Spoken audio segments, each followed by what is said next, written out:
I invite you now for a guided meditation to sit upright as is comfortable for your body.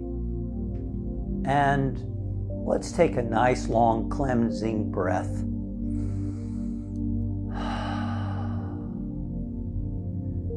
And let us relax every muscle in the body. We send the message to our feet, our ankles, our calves. Relax, relax. We become aware of our thighs, and we relax the thighs. We relax the pelvic area, the buttocks. We let the abdomen and stomach relax. We become aware of the chest, the shoulders, the arms, the hands. And we say, relax, let go. We relax the back, upper, middle, lower back. And become aware of the muscles in your neck. And send the message, relax, relax. Relax the muscles in your jaw and your face. The eyes, the ears, the nose, the lips, the tongue, the cheeks, the forehead, the scalp. And if there's any other area in your body that still needs to relax, you might want to just gently tense and relax, release, let go. Good. I'd like us to look at the prayer, the Our Father prayer, also known as the Lord's Prayer. When Jesus' disciples asked him to teach them how to pray, he gave them the words of this prayer. And although repeating these words can be a very powerful experience,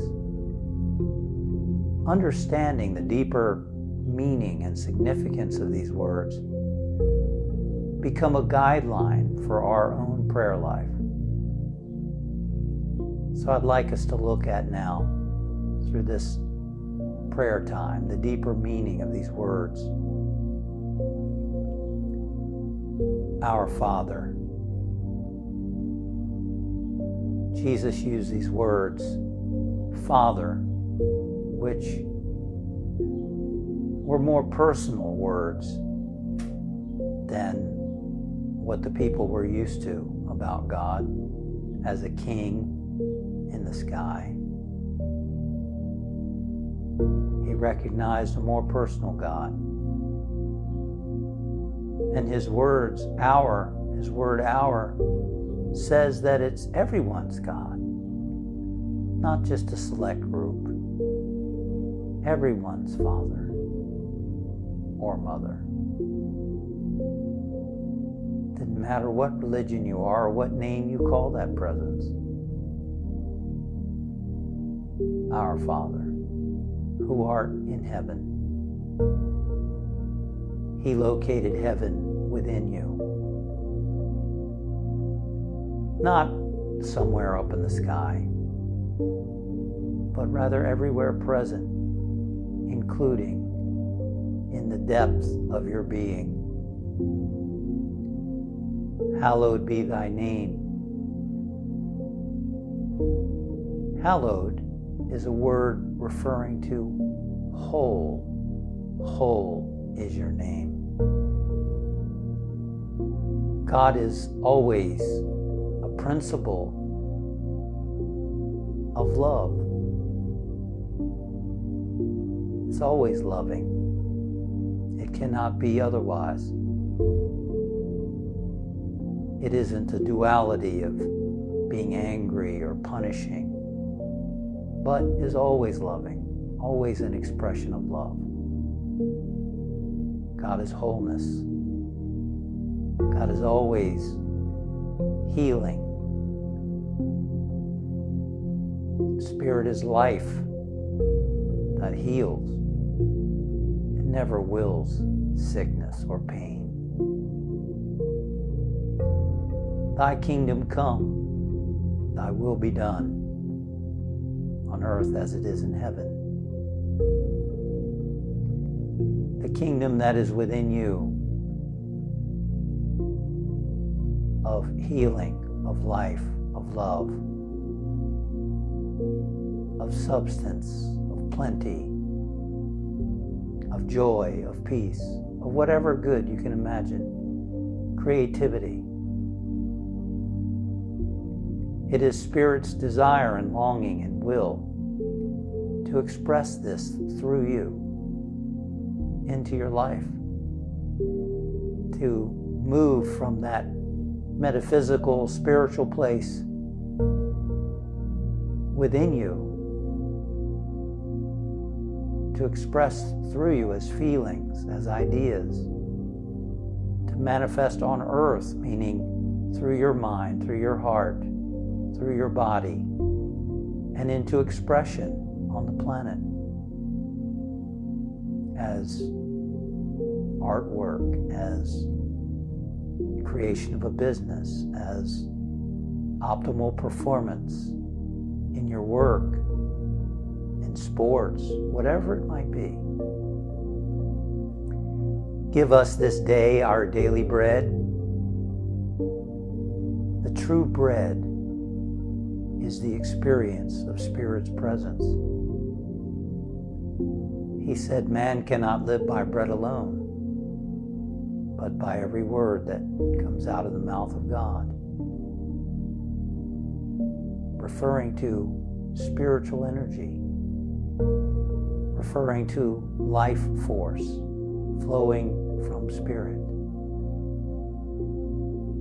Give us this day that daily experience of your presence. And forgive us our debts as we also have forgiven our debtors. It's not that God withholds anything from us. It's that when we hold on to bitterness or resentment, we block the flow of God's love and life and abundance in our lives. And as we forgive, as we let go and allow love to flow through us, as we're willing to no longer nurse a grudge, as we're willing to no longer repeat a story about someone or some experience that causes us pain, as we're willing to be free of it, then we open ourselves to a greater flow of good.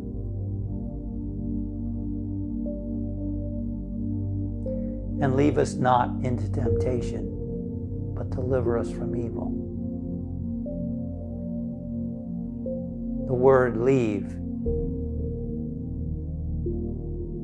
is an interpretation that makes more sense to me. Why would God lead us into temptation? But certainly, Spirit would never leave us in temptation, but will give us the strength, the power, the support to rise above whatever challenges we face. For thine is the kingdom and the power and the glory forever. Amen. These words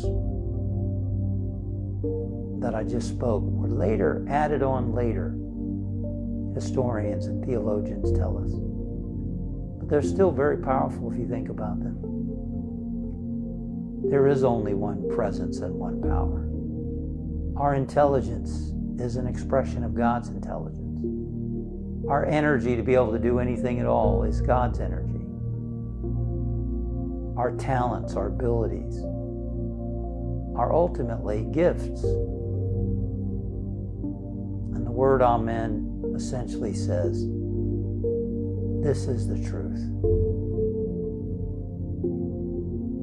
That sort of closes the door on doubt, fear, It says, this is the truth. So we thank you, Father, Mother God, for this present, for your presence, for this opportunity to be still together and to be inspired by this wonderful prayer that continues to be meaningful and powerful through the ages.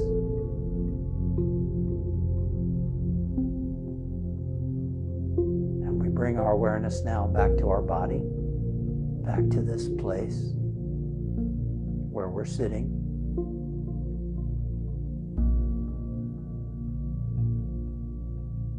And so it is.